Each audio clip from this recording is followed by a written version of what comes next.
What is going on, guys? And today I want to talk about the trade war and how it will affect the stock market in terms of the equities market and even the cryptocurrencies market. So if you guys are new here, please subscribe to the channel and leave a like or a comment if you have anything to say, because I really make these videos in order to get feedback from you guys and to kind of discuss trading ideas and things like that. So let's jump into this. Something that I've noticed throughout this entire trade war, especially at the beginning of maybe mid-April to early May throughout recent times up until today, is that the Russell 2000 index has outperformed the Dow Jones Industrial Average, the Nasdaq Composite, and the S&P 500. And the reason why I think that the Russell 2000 has been getting a pretty decent bid as of late is due to the fact that investors are worried about the trade war. Now, why would the Russell 2000 outperform the Dow Jones, the Nasdaq, and the S&P 500? So if we look here, I believe throughout May all the way up until now, the Russell 2000 has about a 10% gain. If we go to the Dow Jones Industrial Average, we're sitting about flat, maybe 2%. Nasdaq, I think I already calculated this, but yeah, about 8%, and the S&P 500 from May till now about 5%. So if you were in the Russell 2000 or owned anything pretty much small cap United States stocks, you've done pretty decent and you've done pretty well. And I think the reason for that is due to this trade war and the fact that all of these companies in the Russell 2000 have the majority of their exposure domestically, and they do the majority of their business domestically. And you'll see companies in the Dow Jones, the Nasdaq, and S&P 500. They're larger companies that have more international exposure. They export goods and they import goods from overseas, exposing them to all of these tariffs and all of this craziness that's going on. So thinking like an investor, thinking like a big institution, either a pension fund, a hedge fund, or any of these other mutual funds out there, you want to allocate your portfolio in a way that gives you the best possible risk to reward for success. And I think that over the past couple of weeks, especially over the past couple of months throughout May till now, the Russell 2000 indexes and the small cap stocks within the United States is really where you're getting the majority of your bang for your buck. Because if we just do a quick recap here, the United States has confirmed that they put a 25% tariffs on $34 billion in Chinese goods imports. And I believe over the weekend, and it perhaps throughout this last week, that Trump was also hinting at $14 billion in additional tariffs on Chinese goods. Obviously, China is going to retaliate with tit-for-tat tariffs. And if we look back even further, I think with the whole European Union thing, that the European Union is also doing tit-for-tat tariffs on things like steel, aluminum, and the like. So the thing that I want to point out in terms of the trade war on the Chinese side is that Trump is going to target products that are essentially a part of what's called Made in China 2025. And what that is, it's an industrial play of the Chinese. If you guys don't know what that is, I'm not really going to go into it too much in detail now. Just do a quick Google search. But essentially what it is, it's an initiative to comprehensively upgrade Chinese industry. And the reason why that's really big for China is because they want to become a superpower, more of a superpower than they already are, and they want to really go for world domination, not really sounding corny, but that's really what they want to do. So Trump really wants to take this to China at the forefront and really strike those tariffs on goods and services that come out of those specific sectors, whether it's healthcare, whether it's manufacturing, technology, pharmaceuticals, anything like that. So one thing I wanted to point out here is if we go over to the Shanghai Composite, which is essentially like an S&P 500, a Dow Jones, or the Russell 2000, but just of China, you'll understand that we've had this insane decline since the beginning of the year. And I strongly believe that's due to all of this trade war talk and all of this trade war worries. And I think the reason why it's magnified on the Chinese side is because throughout history, China has been known to manipulate the price of its own currency. And this is an advantage to China and also a disadvantage to China. And I'm going to explain to you guys as to why that is an advantage.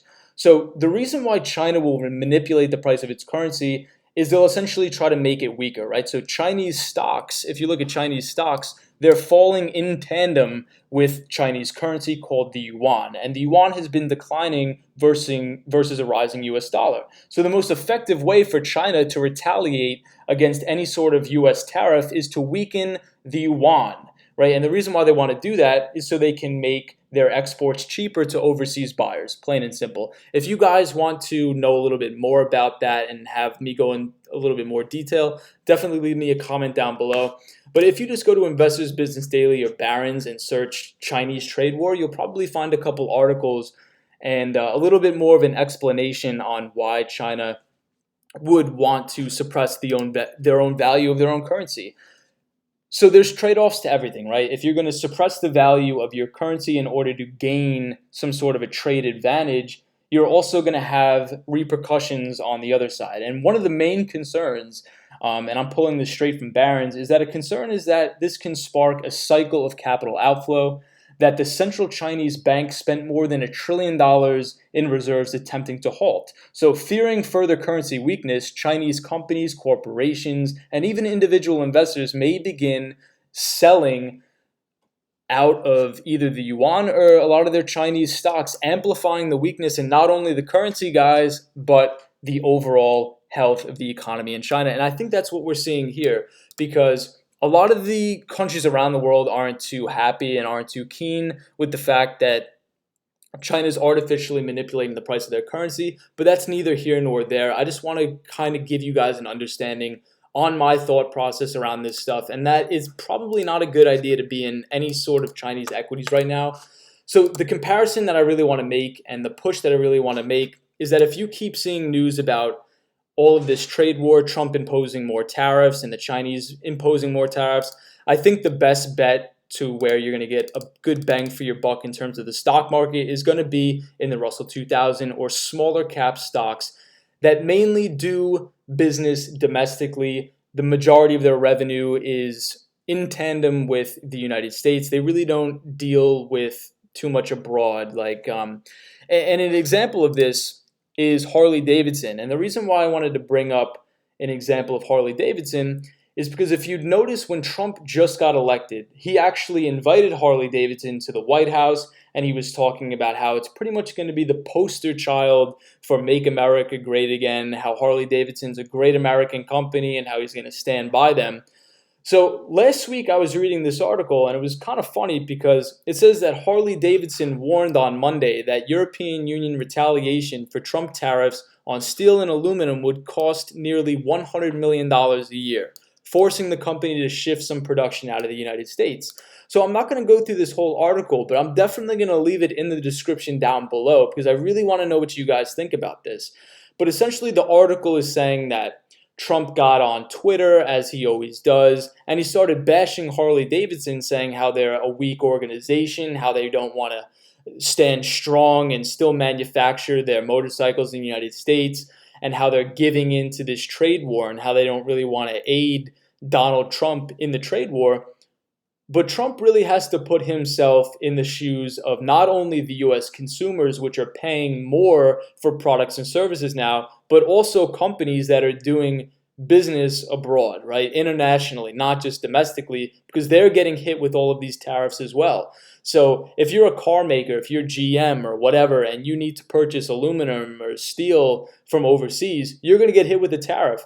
And so it may be advantageous for you to do manufacturing overseas in some of these other countries to save you some of that money for the tariff. So that really concludes the video, guys. I kind of wanted to make a comparison and give you guys an outlook of what my thought process is on why I think that the Russell 2000, some of these small cap stocks have been doing so well due to the fact that they don't have as much exposure internationally. And I also think another thing, not to get into too many conspiracy theories, but a lot of people that I've been talking to say I sound like a conspiracy theorist when I say this, but I believe that the stock market will continue to probably make another all-time high. And the reason why I say that is because if you look at the S&P 500, right, I think we'll go for one more all-time high, and then we'll probably have a correction, because that will bring us to around maybe Q1 or Q2 of 2019, and that's when that yield curve will probably have an inversion. If you guys don't know what the yield curve is, definitely go check out my last video. But the reason why I say that is because if you look at the yield curve, the Federal Reserve is pretty much keeping it in a sweet spot for risk-on environment for stocks. There's absolutely nowhere else you could put your money. You're not putting your money in cryptocurrencies right now. You know, the government and big institutions are suppressing the rates of those cryptocurrencies. They're artificially suppressing the rates of the commodities markets. Just look up the London Gold Fix, and nobody is going to buy a bond that yields 2% interest. They're just not going to do that. So the only other option for them to either preserve their capital or make any sort of return is going to be in the stock market. So as of further notice, I'm bullish on stocks, but I am cautious. If we see more trade war tension, we're going to see increased volatility. And once we see that yield curve inversion, I'm going to look to get bearish on stocks. Obviously, you know, I'm an equity derivatives trader. I still do some swing trading, so I really don't care where the market's going to go. I just trade the market that's ahead of me. But that's really my outlook. So I'm bullish on cryptocurrencies long term, but I really don't see us getting out of that bull trend unless we see sort of an accumulation zone like I've talked about in some of my other videos. I want to see some accumulation, some of these big institutions stepping in here, providing some sort of liquidity, some sort of buy-side volume for the cryptocurrency markets. So that concludes the video for today, guys. If you liked it, subscribe to the channel, message me on Facebook, and as always, I'll see you in the next one. Take it easy.